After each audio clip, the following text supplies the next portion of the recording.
Here are some tips to make your resume look very professional and very easy for the reader to see what makes you special. Let's take a look at Rakeem Bateman's resume. It appeared in the Selling You section of Chapter 2. Rakeem is looking for an internship in sales at a food service company, and he makes it very clear to the reader that that's what he's looking for by putting his objective right up front and making it short and to the point. He follows it with his education, which is so important to put up front because it's a very big accomplishment, particularly at this stage in your career. So he's got the name of the school, the name of the degree, put down the formal name of the degree that you're earning, and what the degree is in. You can include your major, and then if you've not yet graduated, this is how you treat it. It's when your graduation is expected. Rakeem follows that right away with not a traditional way of looking at a resume. He puts one of his brand positioning points front and center and makes it easy for the reader to see that he's special. So he puts his leadership skills, which he was president of a student organization. So rather than putting this as extracurricular activities at the bottom of his resume, he brings it front and center and lets the reader know right away that he set himself apart. It's also important to note that in his bullet points, he uses specificity. It is so important to be as specific as possible and demonstrate your results. For example, here, a 30-member student club. They raised $2,300 to support sustainability efforts. Anytime that you can be as specific as possible, it helps the reader understand just what contributions you've made.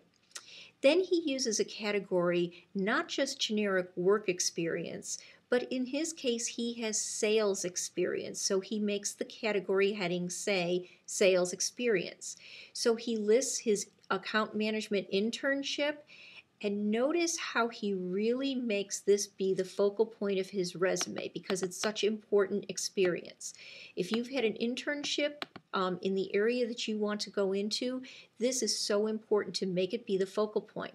Notice that he's also added in under sales experience the Olive Garden restaurant being on the wait staff, because working in a restaurant is definitely part of selling. Again, look at the specificity that he uses in his bullet points. Conducted industry and client research for new business pitches for the $300 million company. So he's provided weekly updates to 3 clients. Everything that he did is very crisp, very focused, very specific, so that people get the message right away about what he's done.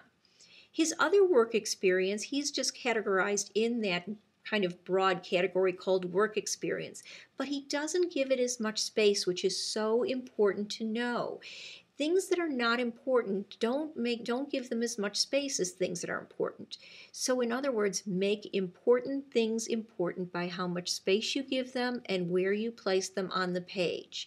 And then he ties it up with just a listing of his computer experience with the Microsoft Office suite and some other software that he knows, so that at a glance, someone can see exactly what makes Rakeem special. So let's take a look at how this comes together. Let's start with a blank Word document. Put your contact information at the top. You can use any format that you want. Always use at least 12-point type. Put your name slightly larger and in boldface. Then go and insert a table. If you're using Microsoft Office, you just go insert a table, and we're going to use 2 columns. We're going to use more than 2 rows, but we're going to start with 2 rows. So we're going to start with a table with 2 columns, 2 rows. So as soon as that table comes up, we're going to move this line over to the left, and this is where we're going to put in our headings. So because we always start with an objective, and in Rakeem's case, it's to obtain an internship in sales at a food service company. Next is education, and he went to Tri-State Community College in Minneapolis. And then he'll put in the associate's degree, business administration.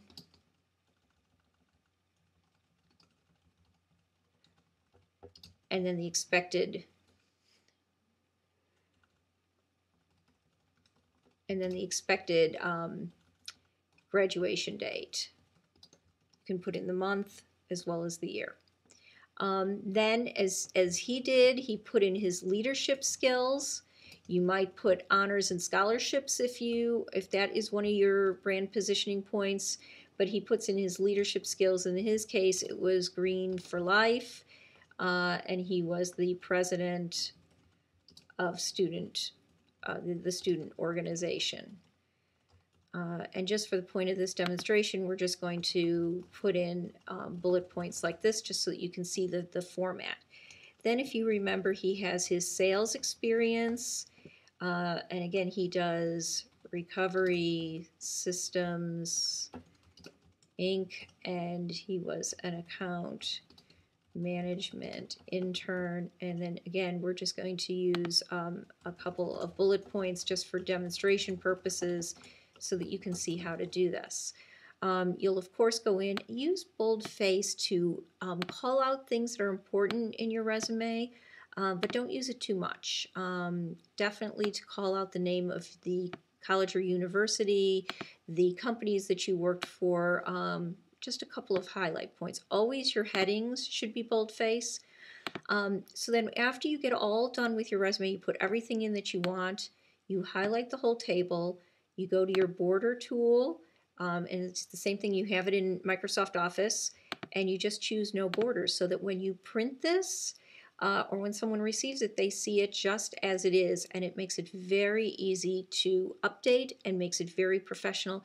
Again, easy for the reader to see what your brand positioning points are, what make you special. One other tip about your resume is these red and green underlines that appear really look unsightly, especially when you send your resume electronically. So here's a tip about how to get rid of them.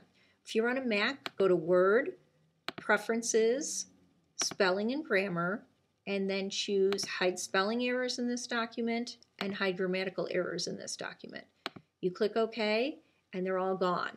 But of course, if you make changes, you have to make sure to spell check and proofread, because otherwise you will have errors in your resume. If you are working on Microsoft Office, go to the Microsoft logo at the upper left-hand corner, choose Word Options, then on the left choose Proofing. Go all the way down to the bottom and you will have options to not show spelling and grammar errors, and check those as well, and you'll have the same effect. So you can have a very professional looking resume, one that really tells your brand story and is easy to work with and easy to do.